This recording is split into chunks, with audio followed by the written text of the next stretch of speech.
A devalued currency in Venezuela, a supermarket price freeze in Argentina. What is the state of two of South America's biggest economies? You're watching Inside Story Americas from Washington.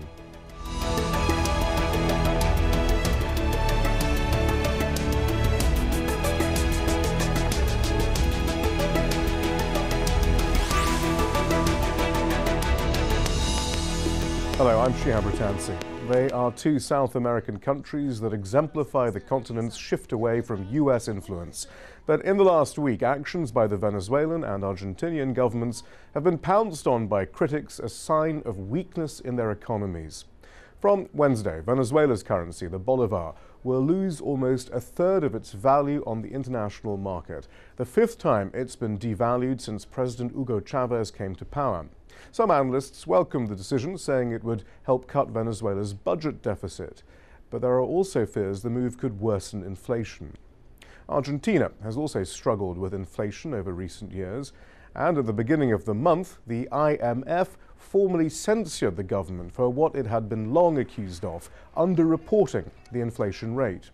In an attempt to tame rising costs last week, President Cristina Kirchner's administration came to an agreement with supermarkets to temporarily freeze prices. From Buenos Aires, Teresa Bo reports. Dealing with inflation is part of the job for Florencia Aprile. She's learned to adapt the menu at her Buenos Aires restaurant based on the latest prices. Estas son las sugerencias que vamos variando. We vary our menu from one week to another. What we do is try to see the prices on the supermarkets and invent new dishes with the products sold with discounts. If I start increasing prices constantly, we'd lose our clients. The Argentinian government says the annual inflation rate here is around 10%, but private estimates put it closer to 25%. President Cristina Kirchner has defended the official data, but the alleged underreporting of inflation prompted an unprecedented censure last week from the IMF. Earlier this week, the government reached an agreement with supermarkets to freeze prices for 60 days. The government has used price freezes as recently as 2 years ago, a policy that hasn't worked. People in these supermarkets tell us that the price of some products, like sugar, for example, has doubled in the last 12 months. Daniel Sandoval is a chicken distributor. He says wages can't keep up with inflation. When you request a pay rise, they tell you it's impossible, but we can't make it to the end of the month. Labor unions in Argentina have been pushing the government for salary increases and tax cuts. Carlos Chile says he has to rely on unofficial inflation estimates when negotiating new contracts. The government is building a virtual country with the reality they want. They ignore the situation of people on the streets, the real unemployment rates. They think that they will solve inflation by freezing prices, but prices will continue to rise. Aprile says the economic climate makes it difficult for businesses like hers to thrive, and claims that creativity is the only thing that keeps her from going out of business. Teresa Bo, Al Jazeera, Buenos Aires.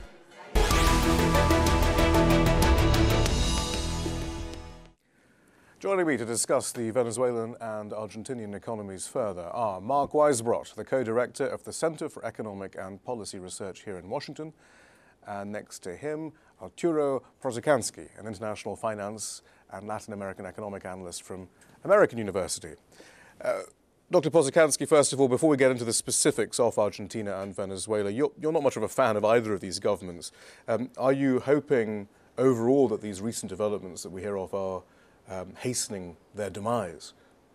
Yes, I believe in both cases the populist economic models that they have been following are literally running out of gas, and we're going to see more and more problems, and indeed at some point later this year or next year, I think in both cases we will have to have some fairly strong shift in economic policies towards something much more reasonable, much more viable.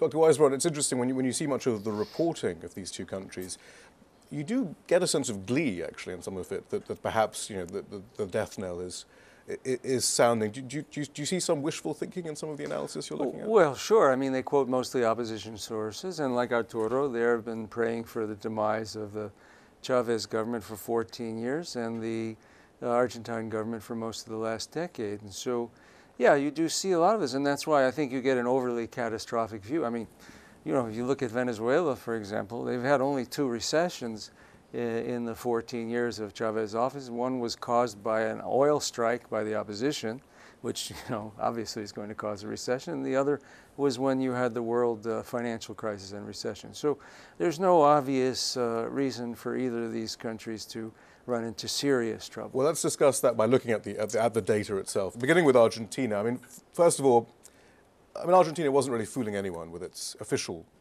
inflation rate. Private estimates of Argentina's inflation rate differ, though, by up to 15% from official figures. The freeze on prices will clearly have an impact on that inflation rate, but critics say the policy may also lead to shortages and more black market activity. Imports could be affected, more difficult to obtain. Strict currency controls already make it tough to get dollars to buy imports. The freeze also comes as the government faces tough negotiations with labor unions who say their wages are not rising in line with actual inflation. And unlike in 2011, when the economy expanded by nearly 9%, growth has slowed sharply. The IMF estimates growth at 2.6% for 2012, which is below the government's estimate of 3.4%. Dr. Porzecanski, what was Argentina trying to achieve, though, with its attitude towards the inflation rate? Well, they're trying to mask the effects of running the printing presses over time at the central bank and of increasing spending year after year, even faster than revenues. Eventually, the truth and the impact on prices comes through, and we're seeing it in just about every market in Argentina. And all they're trying to do is, you know, hide the obvious, but you can fool some of the people some of the time, but you can't fool all of the people all of the time. Dr. Weisbrot, I guess part of the question is there, how is the amount of emphasis we place on the inflation rate, amongst other things, though, as we look at it in comparison to various other economic indicators in the country? Yeah, that's a very good point. I mean, if you look at the last decade of these governments, of the Kirchners, you had it's an enormous success story, one of the best in all of the Americas, really. You had poverty was reduced by 70%, extreme poverty about the same. And this is not using the government's price data either. This is using the independent estimates. You achieved record levels of employment by 2010. And you had social spending in real, again, inflation-adjusted terms, tripled. And so that's why Cristina was re-elected by a large margin, a sizable margin. And that's why, you know, even though the government is hitting a rough patch now, it's not necessarily a sign of impending doom. But why the need to jail economists who gave perhaps a more accurate reading of the inflation rate? I mean, I don't know that they've actually jailed anybody. Well, they threatened anybody. to, perhaps, I suppose. Yeah, well, I'm not defending their inflation numbers or any of the laws they had. I remember the law was that they had to, if you publish a different inflation rate, you had to show your methodology. That's my memory of the law. Right. But I'm not an expert on that. The main narrative, though, in the press, certainly, then, there is the social spending is all very well, but there's a fundamental structural weakness that this entire economic boom, or certainly the boom that you're describing, is entirely based on a commodity boom, which was unsustainable. Well, what do you make of that That's analysis? Actually not true at all. You can look at the statistics, just the national income accounting, and it's just not true. Commodities played a very small role in the whole expansion. Specifically the soybean. Soybean even less, from 2002 to 2008. So that is actually just a myth. Again, all economies have structural problems. You know how we get rid of inflation here? And most people don't really know it, but all economists know this. The way we lower inflation here, the Federal Reserve, is they raise interest rates, and that deliberately to throw people out of work. And that, it's not a conspiracy theory, that's actually what they do. And that lowers wages, and that hopefully will bring inflation down. Now, the Argentine government doesn't want to do that. They don't want to put the economy into recession in order to lower inflation. So they're trying unorthodox methods. We don't know what's going to work and what won't. But again, this isn't a hyperinflation situation. This isn't inflation out of control. It's just inflation higher than the government would want it to be. Dr. Porzecanski, I mean, so that's the argument. And also, I mean, the fundamentals of relatively low debt, strong consumption suggest that Argentinians and the Argentinian economy isn't doing that badly. Well, populism is popular at the beginning precisely because it redistributes income to the lower classes. The problem is that it's not sustainable over time. And particularly in this case, even though commodity prices have remained very high for a number of years, and they're very important as a source of tax revenue for the government, it is what enables them in part for them to spend as much money as they do. Even though commodity prices are still high in Argentina as they are in Venezuela, is not enough now to keep the lower middle classes and the poor feeding themselves. But I wonder whether Dr. Weisbrot's argument is, though, this wasn't a commodity-fueled boom, but actually one based around domestic consumption and fundamentals. My point is that the commodity boom has made it possible for there not to be a currency or balance of payments crisis before, because you've had a lot of dollars coming in to the country, offsetting many of the dollars that leave the country through capital flight. It's also been very important in terms of giving the government ammunition for spending because of the revenue boost. And so the hasn't FDI been relatively low, though, in very low. Foreign direct investment in Argentina? Right, mostly capital has been leaving. Like in the case of Venezuela, there are a lot of parallels between the two. And so the point is the viability of the project. As I say, now they're having to lean more and more on the central bank to print money to meet their debts and also keep up, finance the government deficit spending. So the inflationary bubble is just growing and growing. But do you think this is going to lead to the demise of the government or some sort of economic crash? Is that what you're arguing there? Well, I say the crash in a way has happened. The economy is in a recession and is flat on its back. And you have all the symptoms of a big problem, whether it's in the foreign exchange market or in the goods market or whatnot. So in a sense, the hard landing has already happened. The point is whether the government will take the opportunity to make a constructive change for the better, to address some of the fundamental issues, to rein in the government spending, to slow down the... Yes, back to the neoliberal policies that... well, as I say, as long as there's lots of money, there is no problem. But both countries have run out of money, so it's a problem now what to do. It's really between bad and worse. I would say those are the two realistic scenarios for both countries. Mark Weisbrot. Well, again, you know, they've been saying this for, as I said, 14 years in Venezuela, 10 years in Argentina. I mean, every economy develops unsustainability. You know, we had a giant housing bubble in this country, and it collapsed and caused the Great Recession. And most economists here, you know, didn't even see it. Okay, so but aren't there problems in Argentina's economy? Right? Yeah, the problem. I mean, partly the problem he's describing is correct. They have inflation that's high, and when your prices are rising higher than your trading partners, it tends to raise the value, overvalues your exchange rate, and so you have pressure for depreciation there, and then of course that can cause more inflation. And what the opposition and the doomsayers are praying for is kind of some kind of inflation devaluation spiral in both countries, where, you know, the currency depreciates or devalues, as in Venezuela, they devalue it because it's fixed, and then you get more inflation. And then why won't that work? What's the record of that? It doesn't happen. I mean, you know, it used to happen in Latin America, and like I said, these people have been praying for it for a long time, but it's not going to happen. Because both of these governments, I mean, look, Venezuela's last devaluation, if you want to look at them, that was 3 years ago, okay?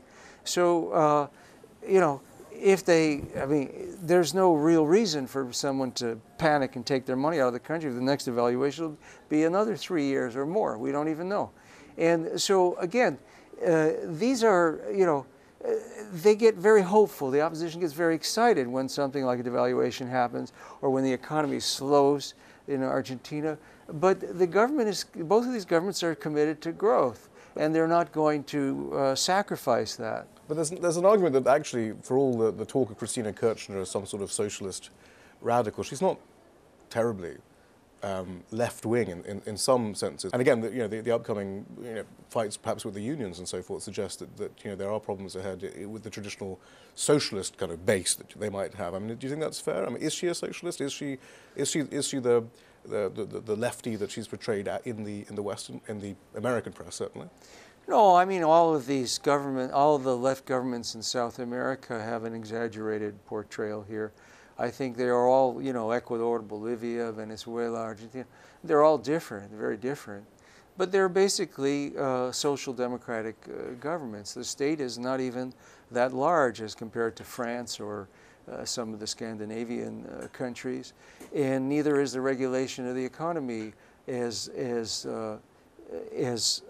pervasive as it is in other rich countries. So that's what they are, and they're trying to keep their promises to the electorate, and they have. As I said, Argentina's been extremely successful, and Venezuela's done pretty well, by the way, too. Since in the last decade, poverty has been reduced by half. Let's go on to Venezuela. And actually, I ask in some ways because the move that the Venezuelan government made in devaluing its currency does sound like it's straight from the IMF structural adjustment policy playbook, but we'll get onto that in a second, and you can perhaps explain why it is different, given various other social policies. But Venezuela is devaluing its currency by 32%, which means a US dollar will be worth 6.3 bolivars now compared to 4.3. Supporters say that oil exports will generate more in domestic currency, giving the government more funds for social spending. Under President Chavez, as Mark Weisbrot was just mentioning, poverty levels have significantly dropped already. They also say domestic products will be cheaper and better placed to compete with imports. The government's also hoping to reduce the role of the black market, where obtaining a dollar is nearly 4 times as expensive compared to the official exchange rate. But prices for some crucial imports will rise, which could push up inflation. There have been sporadic shortages of food items already, and the government's currency control system makes it difficult to obtain dollars to buy goods not produced locally. Dr. Porzecanski, what did you make of the devaluation? I mean, it seemed to be widely welcomed, actually, amongst the banking community. Well, it's a stopgap measure. As you yourself said, the new exchange rate is around 6, but if you really want to buy dollars, you have to pay 18 for them. So both in Argentina and in Venezuela, they're taking just, half measures, band-aids. You don't devalue your way to prosperity, but in this case, the exchange rate was so unrealistic, so overvalued, that they had to do something, if nothing else, to raise fiscal revenues, because the government is the major beneficiary of a devaluation, since it owns the oil industry and the oil. Right, and that's the charge then. This is quite regressive, because actually in the end it's the poor who are going to suffer there, I suppose. Mark Weisbrot.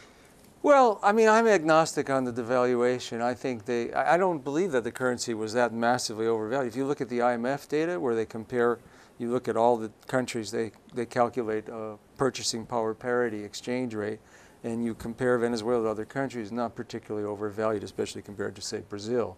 So, or, a lot of countries. I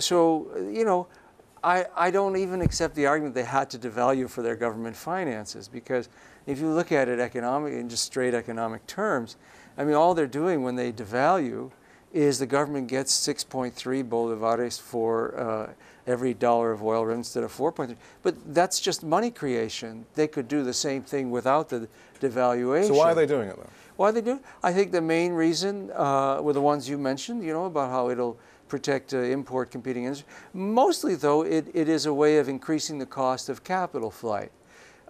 It makes it more expensive for people to take dollars out, to put their money into dollars to take them out of the country.